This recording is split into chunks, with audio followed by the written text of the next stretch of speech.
movies, your TV shows that are stored in iTunes on your computer directly from your iOS device. You just wirelessly stream over your home Wi-Fi network right from your computer to your iPad, to your iPhone, and to your iPod Touch. So iTunes home sharing. Next, we have some really nice AirPlay improvements.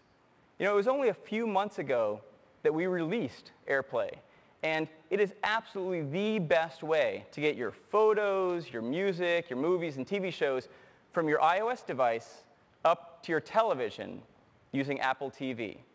Let's say you're watching a movie. This new icon appears, which is the AirPlay icon. When you tap on it, iOS automatically looks around your network and finds your Apple TV. There's no configuration needed. And when you choose Apple TV, you're now streaming your movie right to your television set. It's that easy. Well, we're making AirPlay even better in iOS 4.3. If you're sharing photos, you can now use all of the really cool built-in slideshow transitions from Apple TV right on your iPad or any iOS device. And also now, in iOS 4.3, apps from the App Store and even websites can now AirPlay video in addition to audio. So, some really nice AirPlay improvements. Now, this next one was a very popular request from our customers. Some customers have said they want, and this has to do with the iPad slider switch on the sort of the top right of the iPad. Some customers have said they want to use that switch to really quickly mute their iPad, which is great, and that's the way we ship today. Other customers have said they want a really fast way to lock the orientation, right, to lock the rotation of the iPad. Let's say you're sitting on the couch and reading a book in iBooks, and you might lie down on your side, and they don't want it to rotate into landscape. And so they want a really fast hardware switch to do that. So in iOS 4.3, we're enabling users the preference so they can choose to assign whichever of those two functions they prefer to that slider switch. Next is Personal Hotspot. Now this is a feature for our iPhone 4 customers. Personal Hotspot lets you share your iPhone's 3G internet connection over Wi-Fi to other devices. So now, getting on the internet from, say, your laptop is as simple as using Wi-Fi to connect to that Wi-Fi personal hotspot from your phone. Next, as you saw, iPad 2 comes with these new cameras on both the back and the front. And to go along with these new cameras, we've built in some new software, starting with Photo Booth. Now, those of you who have used Photo Booth on the Mac know how incredibly fun it is. And you're going to love it on the iPad. You know, let me just go ahead and give you a demo. So here I have an iPad 2, which is mirrored up there. And let me go ahead and launch Photo Booth. So the first thing you'll see here is that iPad 2 is so fast with the A5 chip that we're looking at 9 live video streams at once. And we can do this, and we have plenty of CPU and GPU to spare.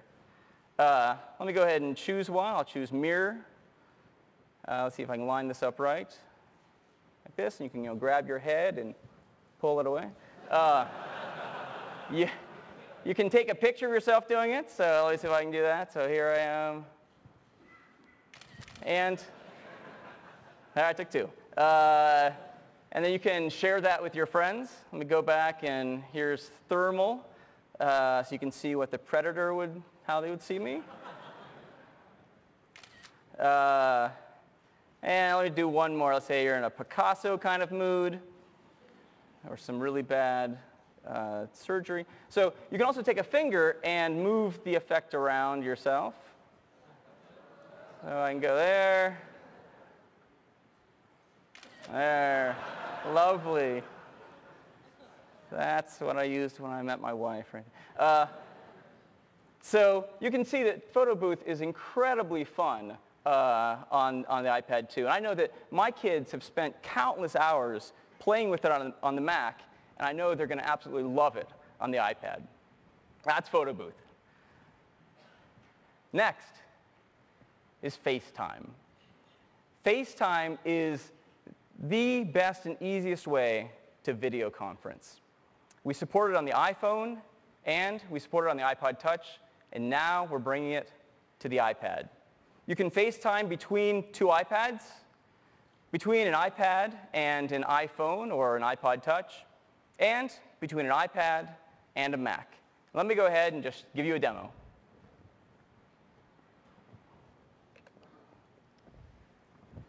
All right.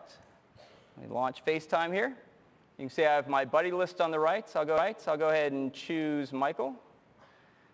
So it's calling him, and in a second he'll answer. How you doing? Doing great, Scott. How's it going? Oh, it's going great. I was just giving everyone here a demo of FaceTime. You can see already that the size of the iPad is just ideal for video conferencing. I mean, the person's face is a great size. You can see all their expressions. It feels very personal. You can also use both the front camera and the rear camera. So Michael, why don't you flip to the rear camera and show us what you're looking at?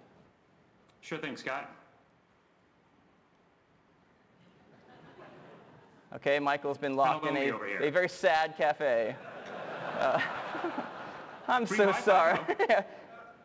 Now you can imagine, if Michael had children or something, this would be fun to look at. Thank God. I told them to bring a box of puppies, but I guess he didn't. Anyway, you can also move the pip around to get it out of the way, so it's sort of Pong. You can move it wherever you want. But FaceTime on this really is a great experience, and we can't wait for people to get their hands on it. And of course, from day one, you can FaceTime from your iPad 2 with all of the iPhone 4 customers out there. Thanks a lot, Michael. Thanks, Scott. And that's FaceTime.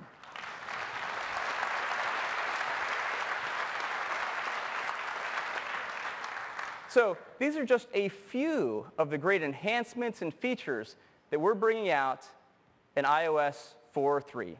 iOS 4.3 will be a free download on March 11th. It supports all iPads. It supports GSM iPhone 4s and iPhone 3GS, and third and fourth generation iPod Touch. And that is iOS 4.3. Thanks.